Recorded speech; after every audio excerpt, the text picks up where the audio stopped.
Hello, I'm Nadia Jani and you're watching A News. Let's see your headlines. The Shanghai Cooperation Organization Summit wraps up in the Chinese port city of Tianjin with a final declaration. Hamas's spokesperson was killed in an aerial attack in Gaza City, Israel says. And a deadly earthquake hits Afghanistan, killing more than 800 people.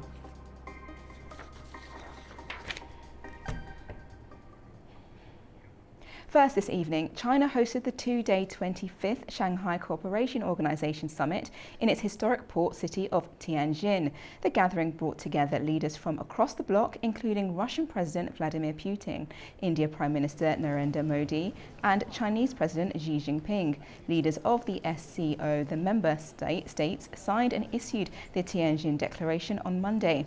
An SCO Plus meeting was also held during the event. It's the fifth time that China hosts the annual SCO Summit and the largest in SCO's history. Staying on the summit, China expressed support for Azerbaijan's full membership in the Shanghai Cooperation Organization.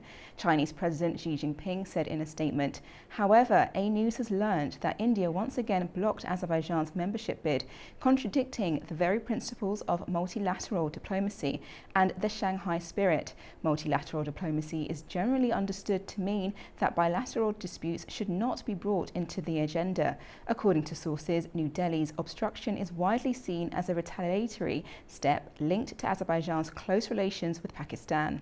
A diplomatic source told A News that India's move changes nothing for Azerbaijan, but revealed to the international community, and I quote, the petty and short-sighted nature of India's policy.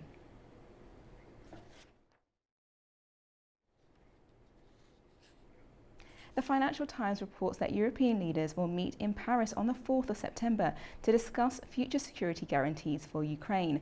The gathering, hosted by President Emmanuel Macron, follows recent talks in Washington. European leaders are expected in Paris on the 4th of September for high-level discussions on Ukraine's future security guarantees, the Financial Times reported, citing three unnamed diplomats. Those attending include German Chancellor Friedrich Merz, UK Prime Minister Keir Starmer, NATO Secretary-General Mark Rutte, and European Commission President Ursula von der Leyen. In an interview with the Financial Times, von der Leyen said European capitals are preparing pretty precise plans for a possible deployment of troops in Ukraine as part of post-war security guarantees that would have US backing. She added that defence ministers from the coalition of the willing have already discussed the necessary items for building up forces. The Financial Times notes that while German Chancellor Merz has cautioned the war may last a long time and that ground troop deployment is not yet on the agenda, European officials see the Paris meeting as part of a roadmap to prevent further Russian aggression. Remaining with the war in Ukraine, the European Union is hardening its position on Moscow, pushing for tougher sanctions and keeping frozen assets linked to reparations for Ukraine. This follows Russia's latest deadly strike on Kyiv, which killed dozens and even damaged diplomatic missions. A News now recaps those week's key developments. EU Foreign Policy Chief Kaja Kallas said it is impossible to return frozen Russian assets unless Moscow pays reparations. She spoke before a meeting of EU foreign ministers in Copenhagen this week. The EU has frozen about 210 billion euros of Russian assets under sanctions over the war in Ukraine. Ukraine and countries like Poland and the Baltic states want the EU to confiscate these funds to help Kyiv. But France, Germany and Belgium oppose this, saying only profits from the assets are set aside for Ukraine. We see that Russia does not want peace, although there are a lot of diplomatic efforts made to bring Zelensky and Russia to the table. We can't possibly imagine that, if there is ceasefire or a peace deal, that these assets are given back to Russia if they haven't paid for the reparations. At the informal meeting of the EU's foreign ministers in Copenhagen, Danish Foreign Minister Lars Løkke Rasmussen stressed to keep up the push on Russia.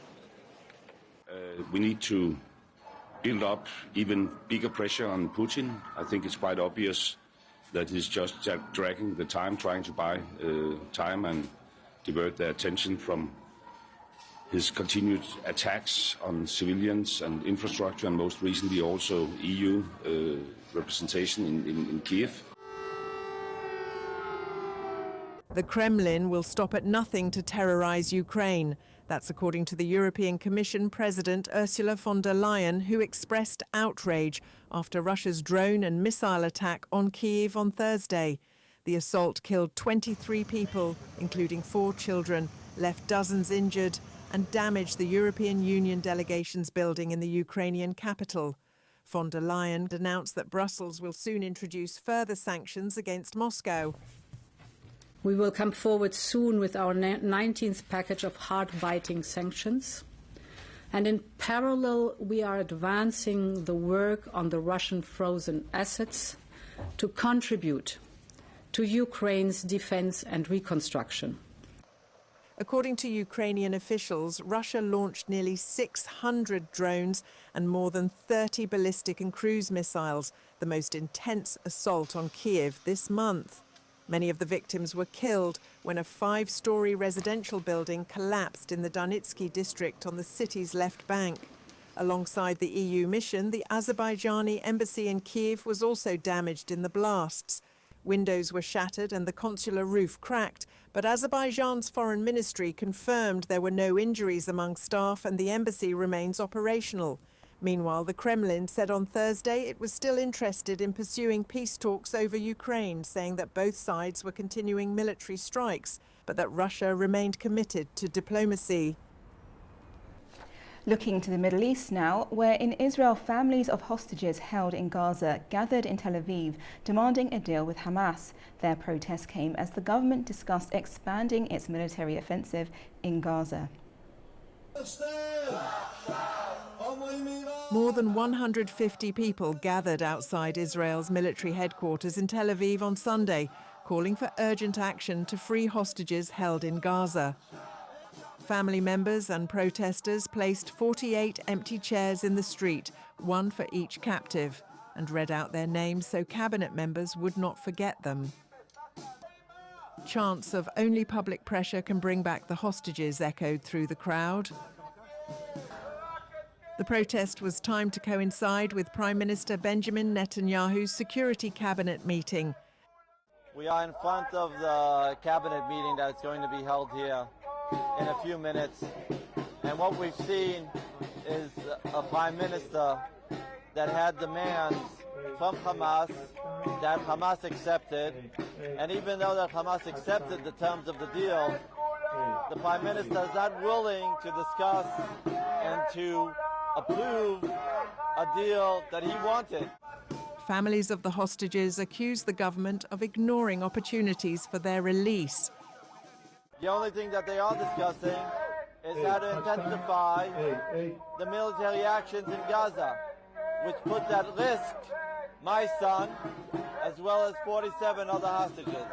Israeli officials say 48 hostages remain in Gaza, with 20 believed to be alive.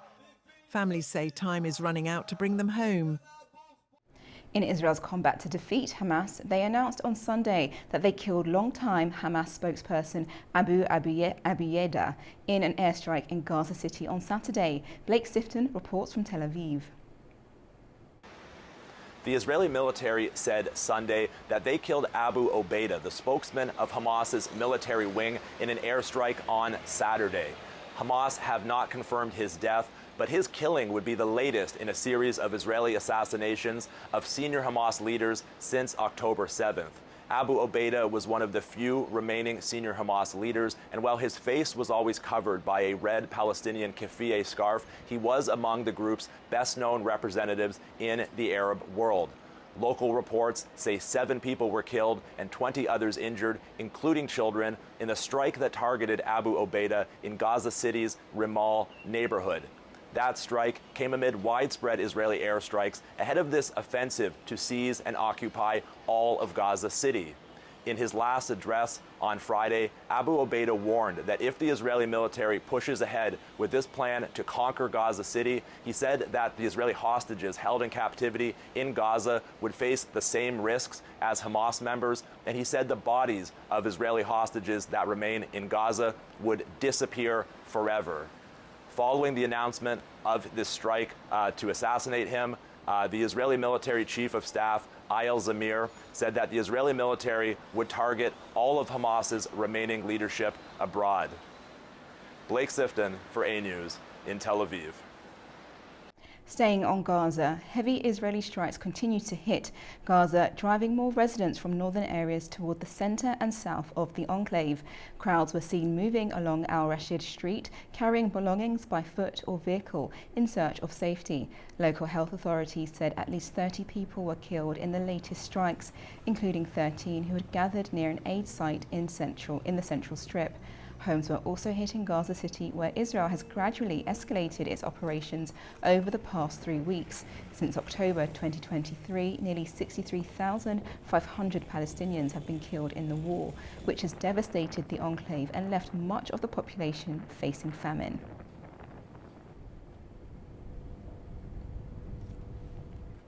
The humanitarian crisis in Gaza is also deepening, with hundreds of thousands facing famine and severe food insecurity.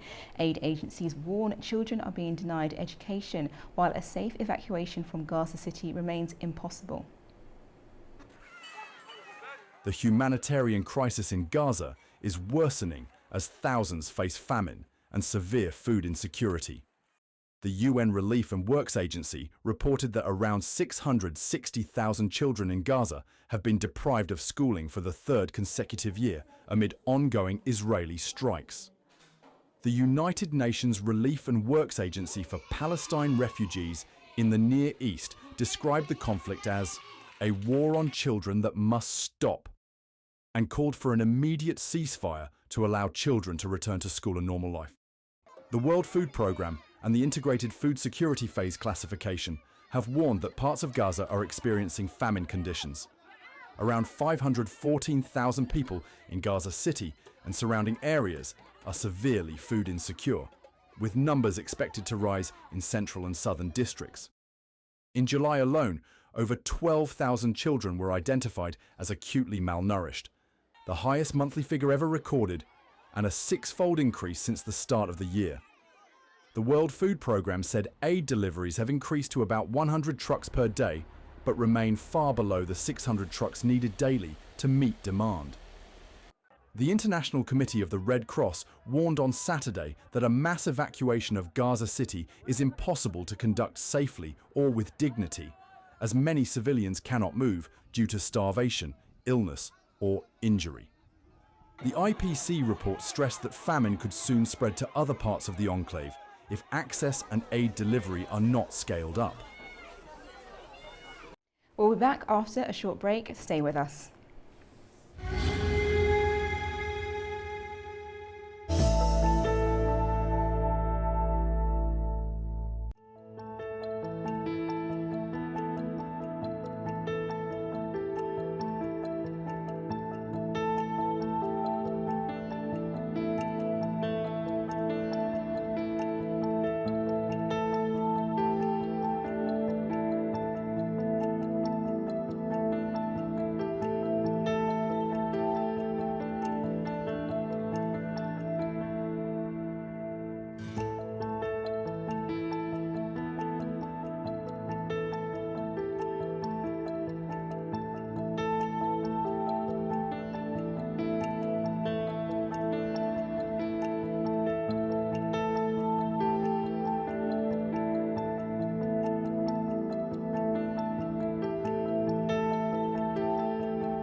Welcome back to A News. We will now take a closer look at the announcement that European leaders will be gathering in Paris on Thursday, the 4th of September, to discuss security guarantees for Ukraine, according to the Financial Times.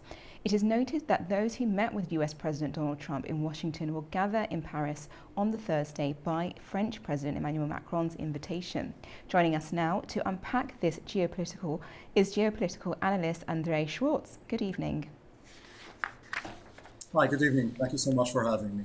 My first question is, can you talk us through what we can expect from this meeting?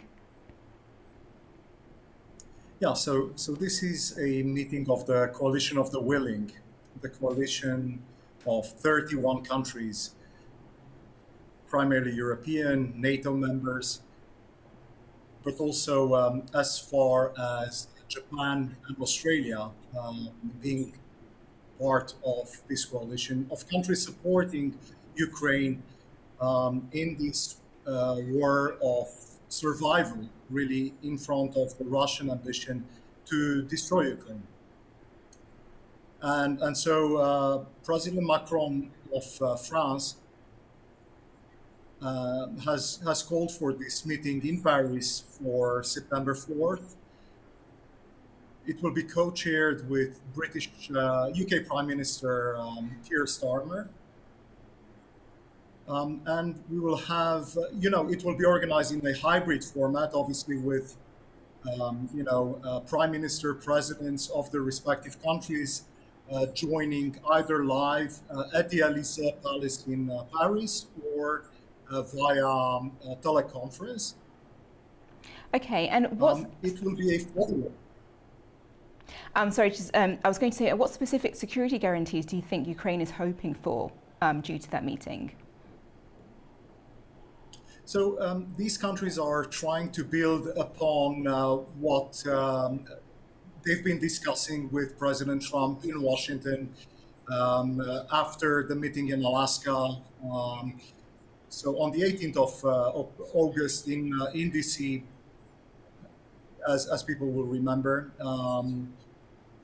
And the hopes that something will have happened over these 2 weeks which have followed, but we've actually seen Russia continuing its aggression, destroying more Ukrainian cities, killing more Ukrainian citizens, primarily civilians, and so Ukraine is trying to build upon the promises which were made in Washington from both US President Trump as well as European and NATO leaders to create some sort of further pressure on Russia so that they will go to the negotiating table and actually sign upon and actually implement more importantly than signing a ceasefire or a peace accord. And then in terms of security guarantees, these will follow after signatures will be put on such an agreement. And we are talking about a three-layered security buffer zone and security guarantees provided by countries which are primarily European countries.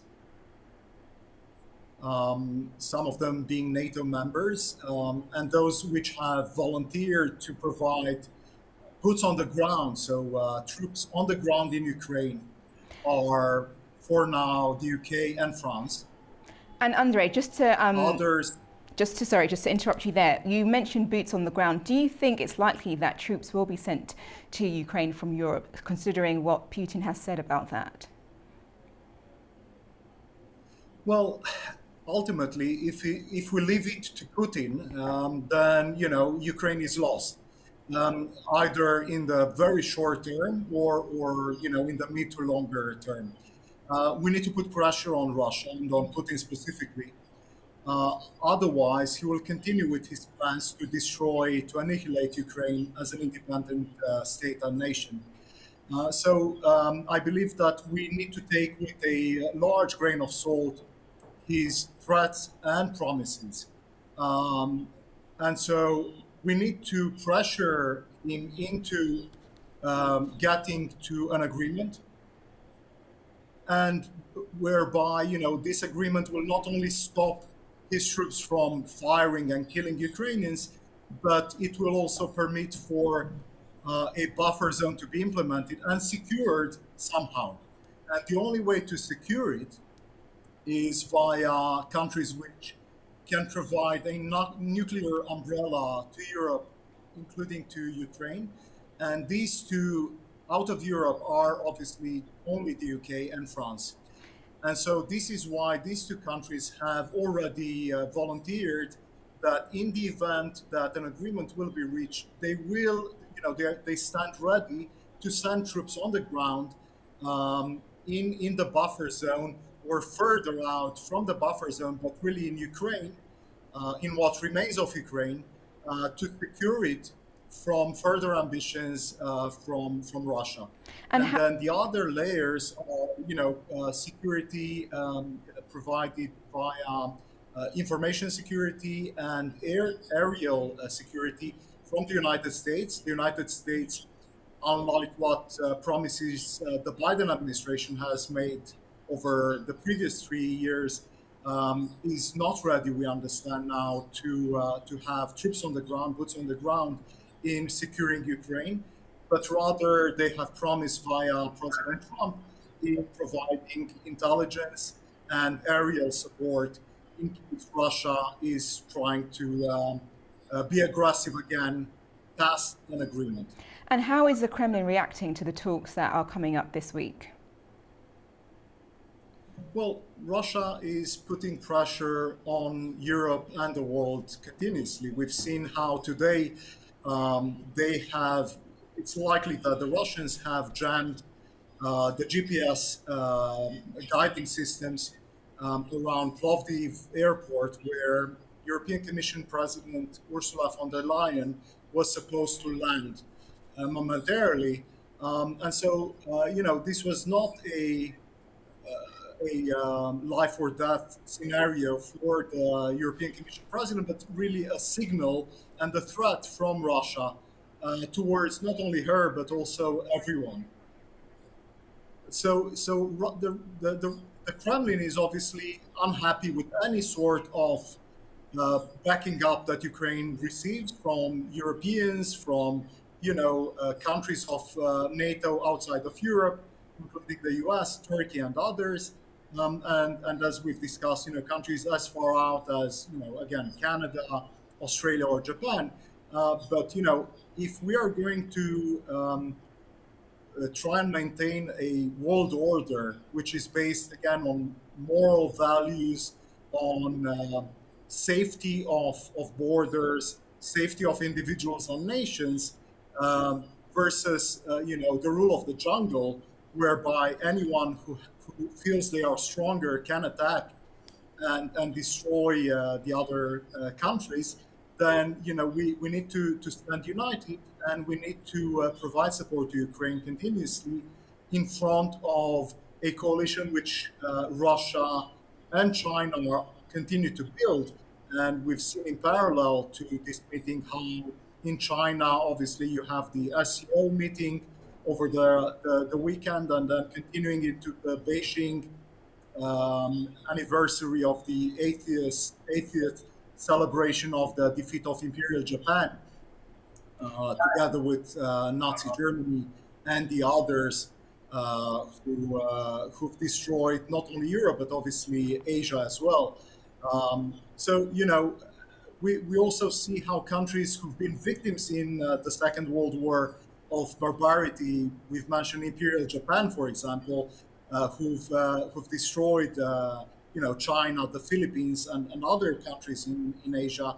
There are ambitions from China to do the same to Taiwan and to the Philippines, who I've just mentioned earlier. So, empires, become stronger, and they have the ambitions of those who they were victims of in past generations. It's quite sad to see that, but we need to, to show that we understand how these ambitions appear and are materialized, and we need to stand strong against these ambitions, whether in Europe or Asia or Africa or anywhere else in the world. Putin has blamed the West for the war with Ukraine. Will that hinder peace talks, do you think? So Putin has blamed, as you correctly say, the collective West on this war. But then civilians all over Ukraine, in Kyiv, in Kharkiv, in Dnipropetrovsk, and everywhere else in Mariupol, those who have survived this onslaught on their blocks of flats and tiny villages will argue that, if the aim was the collective West, the victims should have been, leaders of the collective West and not the brotherly nation of Ukraine, as obviously it was known for decades in Russia.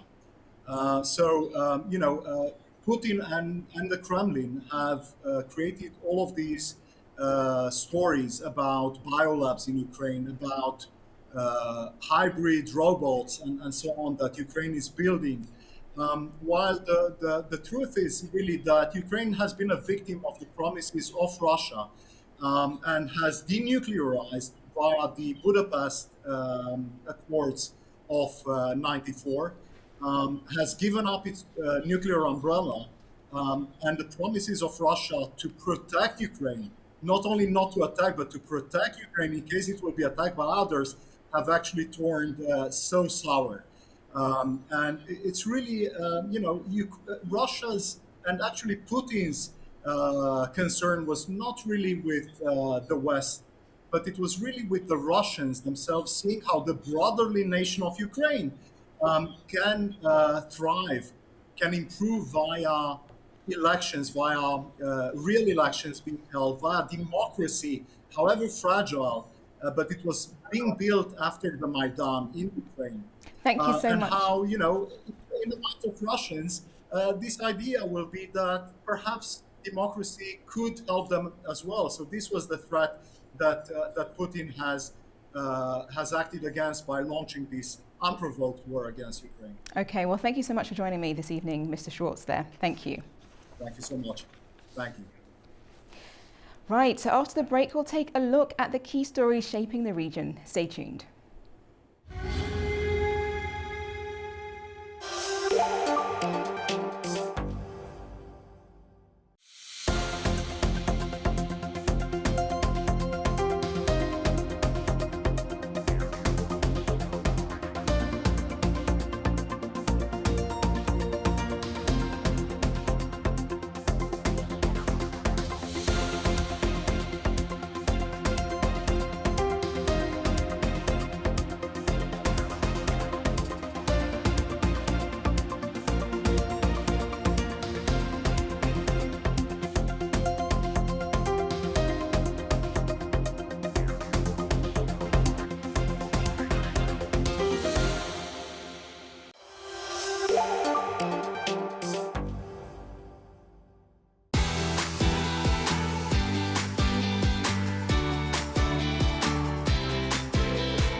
Inside Politics delves deeply into the heart of global issues shaping our world today.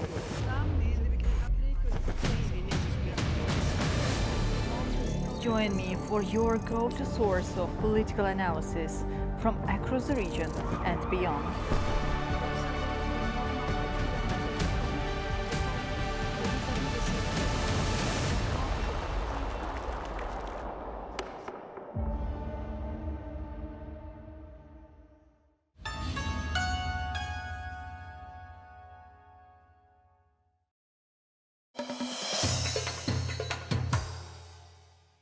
Welcome back to A News. Now we'll take a closer look at the key stories shaping the region.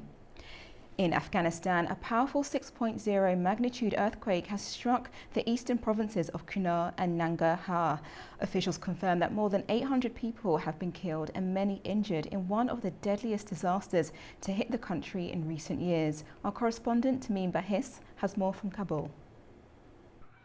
Late last night, the quake rattled entire communities, causing widespread destruction. Local authorities report hundreds of casualties and warn the numbers are expected to rise as rescue teams continue to search for survivors trapped under collapsed buildings. Many homes, schools and shops have been leveled, and aftershocks are fueling panic among residents. The government says help is on the way.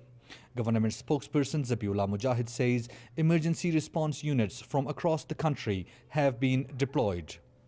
Military helicopters are ferrying the injured to hospitals, while medical teams and aid workers are setting up makeshift clinics near the hardest hit areas.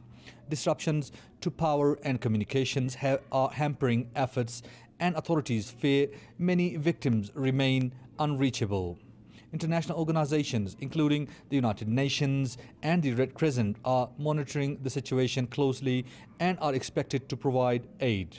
Thousands have been forced from their homes, with families spending the night outdoors in near freezing temperatures. Emergency shelters, food and medical supplies are in urgent demand.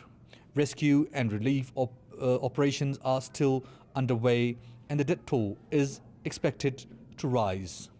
This is Tamim Bahis in Kabul for A News. Now to Pakistan, where they are reeling from catastrophic floods that have claimed more than 850 lives. The hardest hit area is Punjab province, where swollen rivers have swept away houses, leaving many to take shelter in temporary camps. Here's more. Pakistan is grappling with catastrophic floods that have displaced over 1.5 million people across thousands of villages in the northeast. Authorities say more than 850 people have died nationwide this monsoon season. Torrential rains and the release of excess water from Indian dams have swollen the Ravi, Sutlej and Chenab rivers, inundating more than 1,400 villages in Punjab province. Thousands of homes have been destroyed, forcing families into temporary shelters, including in Lahore. The floodwaters have risen alarmingly high, almost reaching 1.5 stories. The water came so swiftly that we couldn't salvage any of our belongings. Now the area is inaccessible due to the water level, and we're forced to live in tents on the road, unable to return home. India, which routinely releases water from dams when they reach capacity, said it had issued 3 flood warnings to Pakistan this week as a humanitarian measure. Punjab authorities confirmed at least 12 deaths last week, while residents like Mohammed Nazia face devastating personal losses. There has been a loss of 1.5 million rupees. My house must have been swept away by the water. Not a single thing would have been left. There were solar panels there. Everything must have been destroyed. Not a single thing would have been able to be saved, nor would the house be saved. It was a 10-mala house, built piece by piece.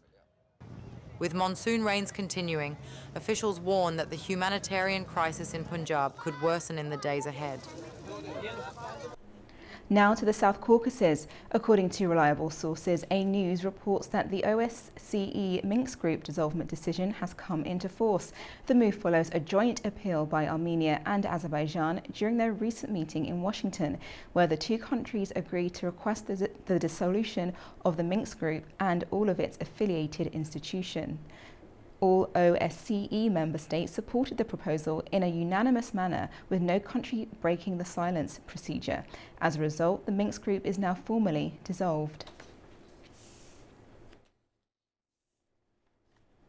On the sidelines of the Shanghai Cooperation Organization Summit, President of Azerbaijan Ilham Aliyev met with Prime Minister of Armenia Nikol Pashinyan. The two leaders discussed the Azerbaijan-Armenia peace agenda, underlining the importance of constructive dialogue, mutual trust and regional stability. They also noted the positive momentum generated during the recent Washington summit, where the international community reaffirmed its support for advancing peace and normalization between Baku and Yerevan.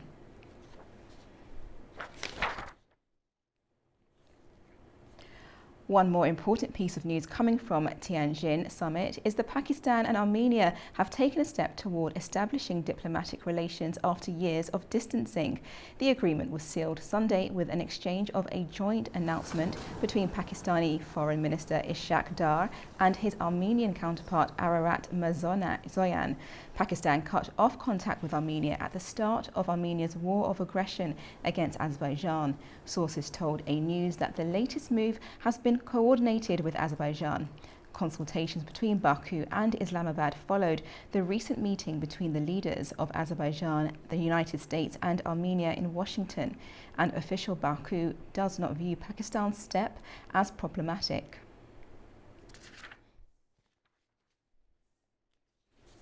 Turkish President Recep Tayyip Erdogan and Armenian Prime Minister Nikol Pashinyan also met in Tianjin on the sidelines of the Shanghai Cooperation Organization Summit. The two leaders underlined the importance of steps to promote stability and peace in the region. They also called for constructive approaches to build mutual trust and expand regional communications. Both sides agreed to maintain dialogue moving forward.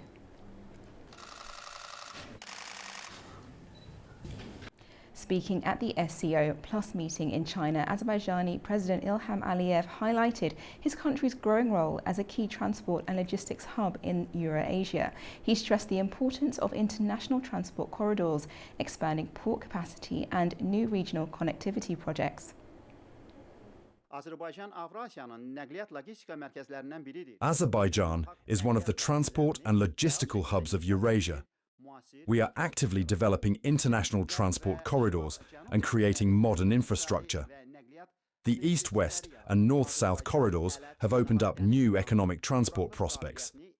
Azerbaijan intends to increase the throughput capacity of the Alat International Seaport from 15 to 25 million tons per year. The Middle Corridor represents a reliable and safe route connecting China, Central Asia with Europe through Azerbaijan. Since 2022, the volume of cargo traffic along the Middle Corridor through Azerbaijan has grown by almost 90%. The transit time for cargo along this corridor has been significantly reduced.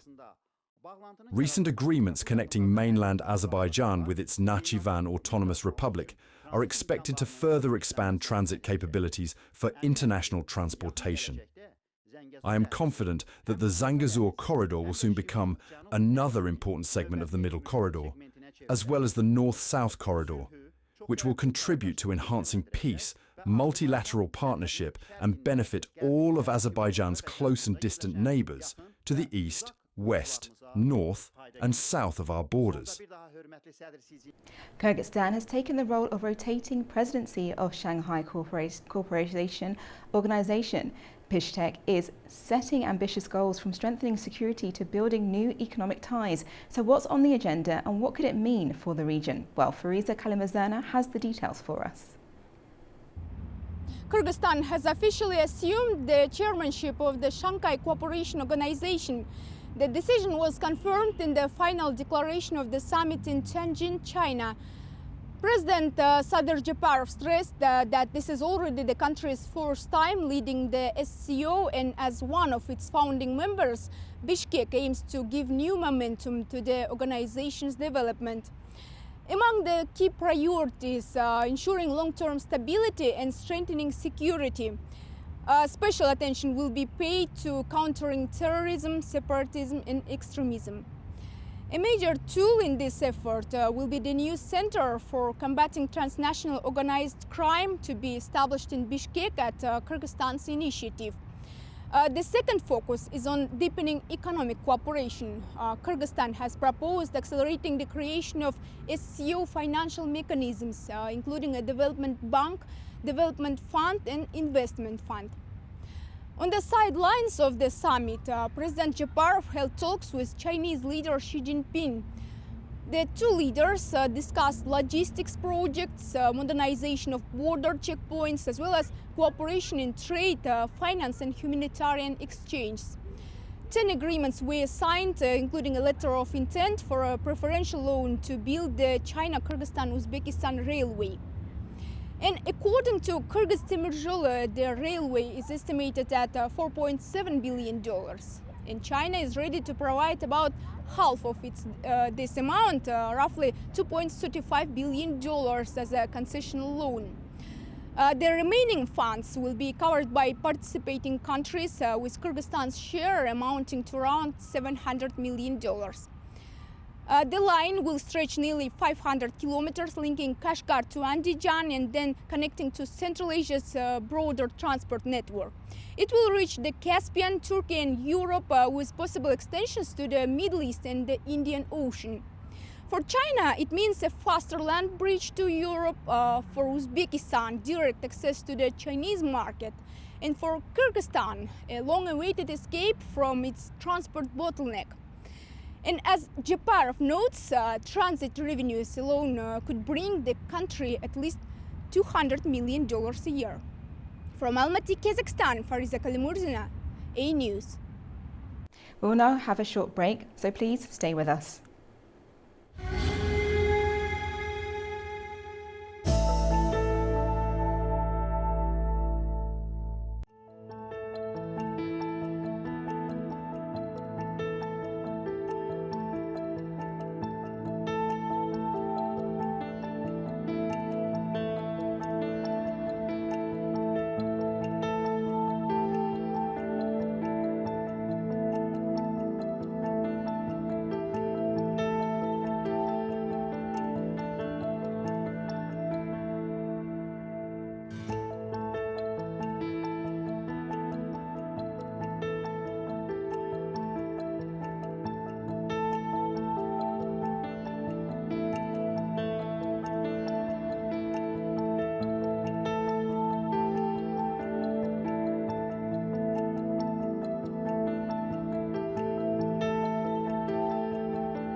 Join me, Nick Summerby, on A News.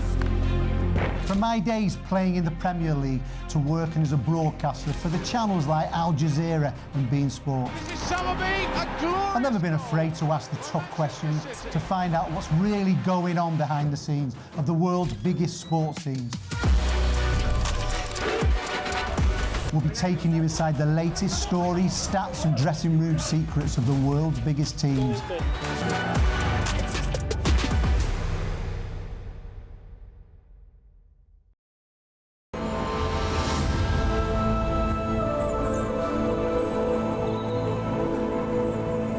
We are ready to welcome everyone to come to Gabela and to make unforgettable memories.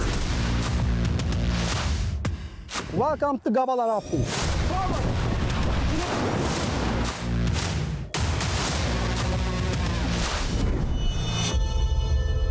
This territory is the most important place in our history. Our ancestors lived here 2,000 years ago, and they had here amazing culture, amazing civilization. There's something for everyone here. This place is the largest amusement park in Azerbaijan.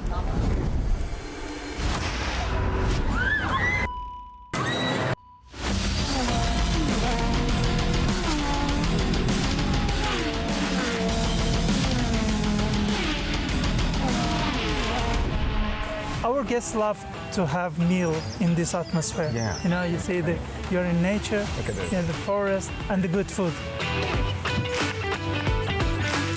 It's 6 tons, 579 liters. And it's a lot of wine. And biggest cask in the world.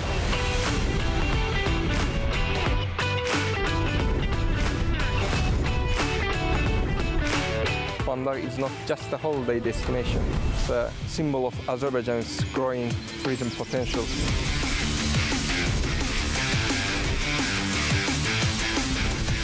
The doors are open. Welcome to Gabala, Azerbaijan.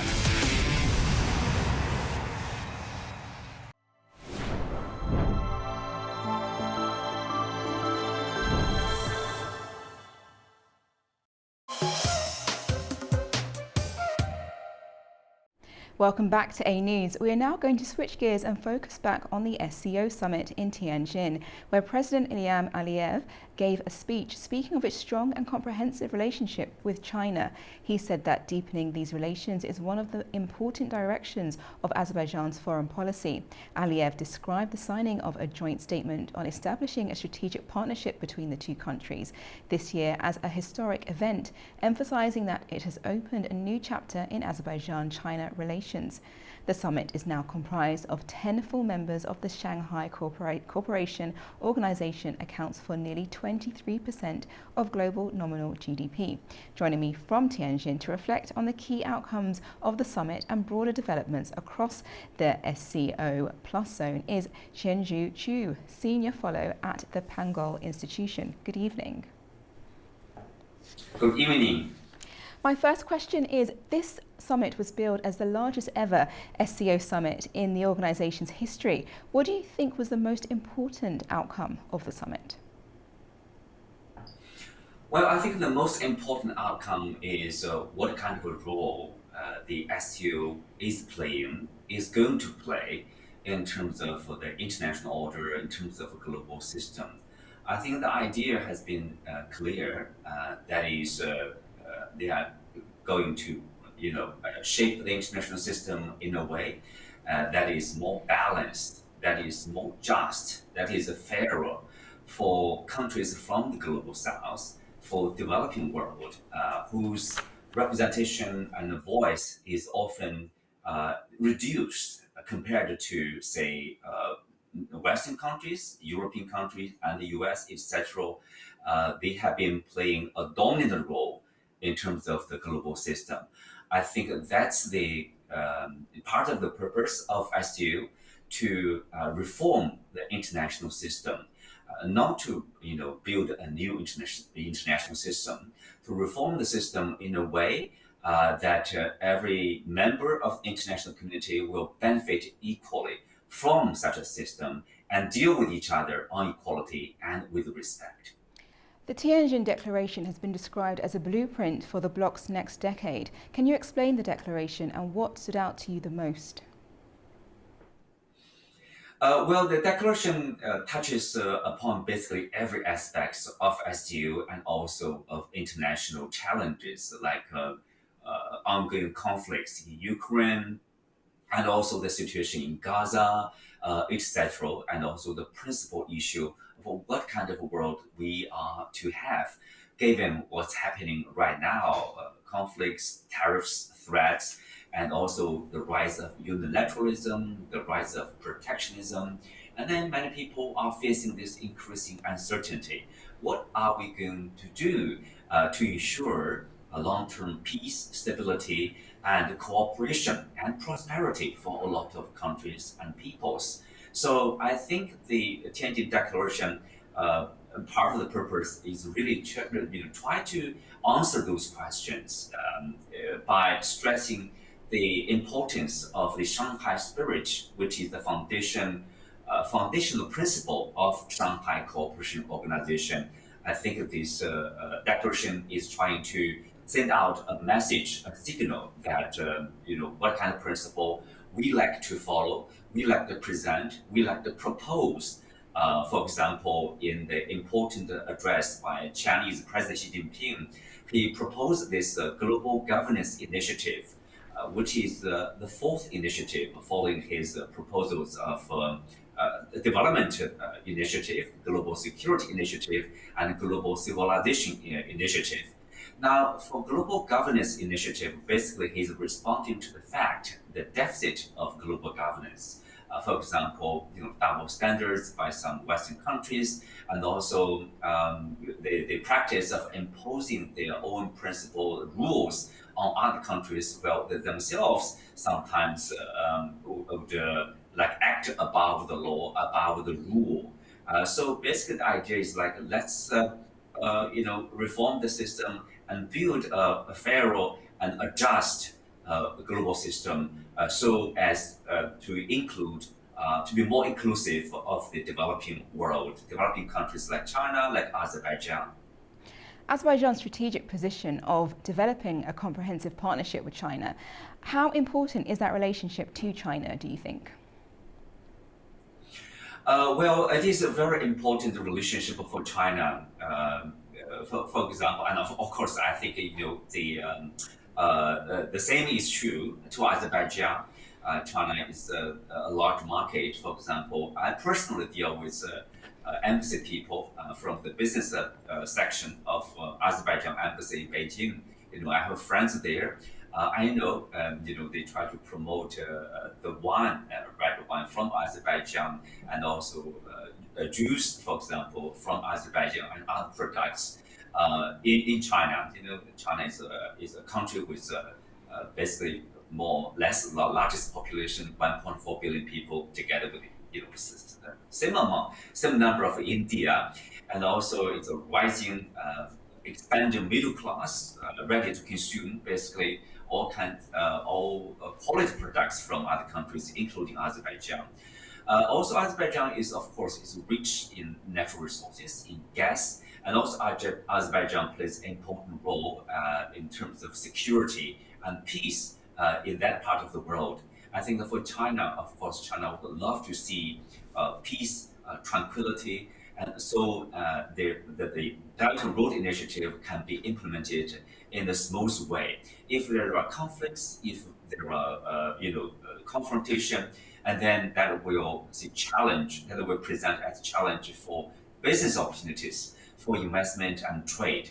I think for China, part of its priority is to do more trade, more investment, and more infrastructure construction, so we can do better in terms of transferring goods and people from one part of the world to another part of the world. So all parties involved could benefit from such a process. That's a priority of the Chinese people, of the Chinese nation. So in that sense, China and Azerbaijan enjoy strong relationship. That's a plus. That's a benefit for both nations. The concept of the Shanghai spirit is frequently invoked as a guiding ethos of the SCO. How would you define that, and what extent does it include the principle of avoiding multilateralization of bilateral disputes? It's a good question. I think what makes SCO stand out is its Shanghai spirit. The Shanghai spirit is very different from the traditional practice. For example, in these past several decades, one character of the global system is the dominance of one country or the dominance of the Western world in terms of global affairs.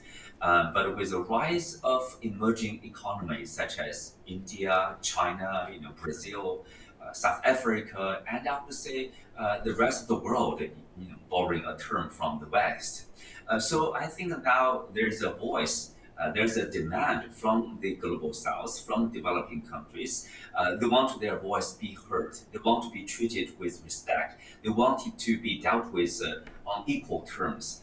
That's exactly part of the Shanghai spirit. That is, respect, consultation, and equality, and respect for diversity of civilization, and also striving for common good by working together in solidarity in a win-win manner. That's something they emphasized repeatedly by SCO countries and the organization. So that's the difference is, really what they want to build is not a exclusive bloc against another bloc. Sometimes SCO is described as like Asian NATO or NATO of the East, against the NATO in European countries and the US. No, it's not the purpose.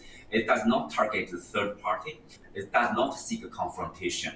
and it it is open actually. That's why we are seeing like 26 national leaders and also heads of 10 international organizations met in Tianjin and discussed issues among them and issues of global importance.